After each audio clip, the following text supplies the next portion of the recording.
hard to imagine because there's so many sold in Ireland these days, but not too long ago, certainly in the 90s in Ireland, a Skoda wasn't a car that people took a second look at. Not anymore. This is the Skoda Karoq, and this is the Sportline edition, which has just gone on sale in Ireland. So for your hard-earned money, you get things like this black grille at the front. You also get these more aggressive looking black alloy wheels, which are 18-inch. You get black wing mirrors with the Sportline badges on the side. These exhaust surrounds that look chrome and blingy, but are actually plastic and blank on the inside. This, however, is one of the most impressive parts of the Karoq. It's the boot. There's plenty of space in here. You get lots of handy features with the simply rocks. So you do get a very impressive sized boot that does have rear folding seats as well. And first up are these Skoda hooks that you can move and clip bags and shopping bags and all kinds of things onto. There's even a very handy torch, just in case you get lost in the dark. Clips on, and it also operates as, you know, an actual light for the boot too. There's cargo nets, brand new cargo nets. They haven't even been used yet, and they'll hold things in place. And look at this. This is impressive. So these are Velcro-y, just kind of bits of plastic that stick down and use to make any shape you like out of. So if you've got something really important that you want to protect and you don't want it to move, well, you can do that with. It's simply clever stuff. There's also places like this strap that's clicks into place that can hold things, and a little plastic compartment, and more areas down here. So the boot just in general is just full of nooks and crannies. One thing I really like about the Skoda Karoq is that it's got one of the easiest cars in its class for getting baby seats in and out of. A couple of Isofix hooks around here. 1, 2. Same for loading the permanently exposed hooks that have little plastic surrounds on them. Make it so easy for you to just hop in your seat and it's locked. And if you're a parent, you know how many cars just cannot get that right. Rear of the Karoq certainly doesn't get too many complaints from me. The bucket style front seats don't really impose on rear passengers. There's storage here, there's charging points for phones, and you also get an armrest that folds down and has cup holders, and you can actually get access to the boot. Do people actually go skiing in them? Does anyone actually ever put a ski in it? There is, however, quite a large rear transmission tunnel, and a lot of cars in this class are starting to do away with it, but it's very much present in the Karoq. Now, as I'm sure you know by now, Skoda's motto is simply clever, which I'm not because I can't open this flap. There it is. But in here you'll find a scraper for the ice on those really cold mornings. You never need a kettle again. Plenty of other clever storage areas around the car, like the cargo nets at the side of the footwells. And here's one that I haven't seen before. Storage areas that actually have pockets on the side of the seat bolsters. That is clever. That thud of solidness is there. Jump in and I'll give you a look around. So this is the virtual cockpit I've been telling you about. Now normally in the more expensive models here you'd be able to display your sat-nav. Now, this car doesn't have sat-nav, but you do get nice big bright red dials. Now you can also change your look of those dials by flicking through the selection. There's one here that is a particular sporty, that's it there. So it actually gives you usage of kilowatts as you're driving. You can control lots of things, driver assistance, you can turn off. If you don't like that, advanced warnings for braking and all that kind of stuff, you can turn that off. I like the fact that you can change the mood lighting in the car. So at night time there's like 100 million, or kind of maybe 10 colours that you can pick. Mess around with it, change it. I like the way you can use, so you can turn front facing air on and it doesn't change. Like, you can't just have one, you can actually select a few at the same time. So some days someone in the car might have cold toes, but you also have a cold face.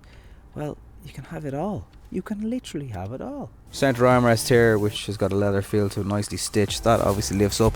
Now, I don't have a bottle here to show you, but these little nibs here, right? They work with the, if you imagine like a 500 milliliter bottle of soft drink or water, they will actually fit into the grooves of it. So you can, as you're driving, twist the cap, using them to hold the bottle into place, and take a swig. Space for coin holders.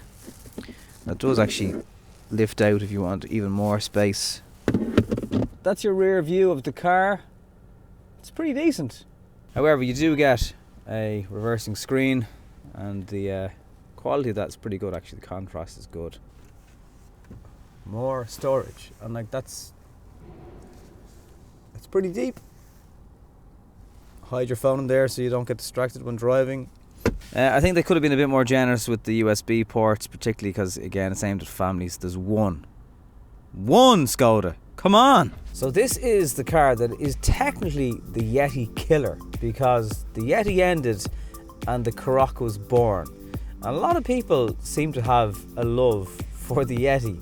I think this is probably a better car. It's certainly better to look at. But yeah, it's actually the Yeti killer.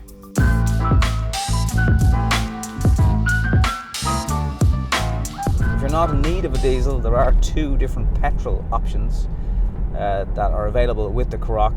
The more powerful one being the TSI engine, which is 150 brake horsepower. That is a 1.5. And this 2-litre TDI also pushes out the same output.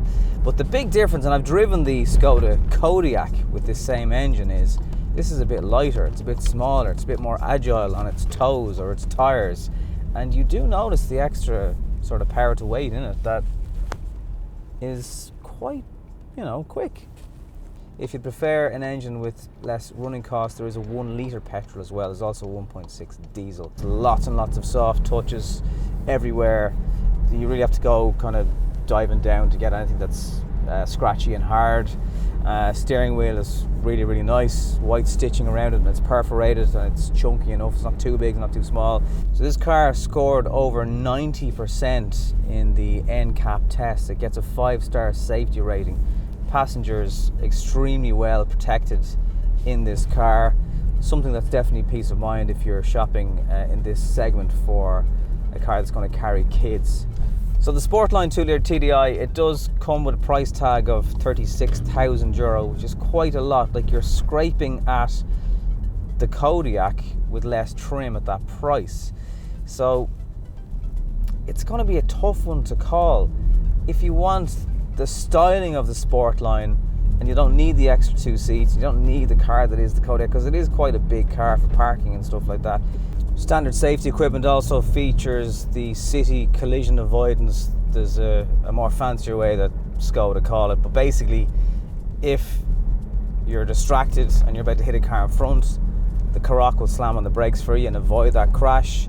You get Android Auto and Apple CarPlay, Bluetooth. You can option for Skoda's connected, which means your own sat-nav and traffic information and all that kind of stuff will pop up on your display in the car. The only option that has been spec'd on this car is the virtual cockpit. Everything else that you've seen in this car today is standard if you go for the Sportline. So that includes the bi-xenon headlights, the upgraded sports bucket seats, the nicer steering wheel, the nicer interior, the external black bits on the car from the Sportline package. They're all standard. So yes, €36,000 is expensive, but when you think about all the extras it comes with for that €36,000, there's a decent amount of value in it. It'll do a great job of getting people around in the city. There's also a decent amount of space in the car for when you're going on weekend breaks or you need to go to the airport with suitcases, stuff like that. And obviously the folding rear seats all give you plenty of extra space options. So it's a good all-rounder in that sense. 2 ISOFIX seats in the back, not 3. You're not really going to be able to fit them. And I've just stalled it in the middle of the road. Well done to me. I'm glad there wasn't a truck coming. Yeah, lumps and bumps like that, handles them quite well. It's firm, it's not too wobbly, not uncomfortable for passengers either. It's kind of got a good balance there.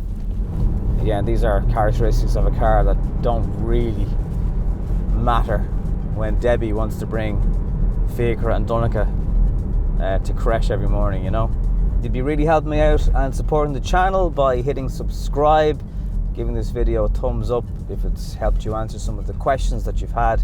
And speaking of questions, if you've got one, please type one.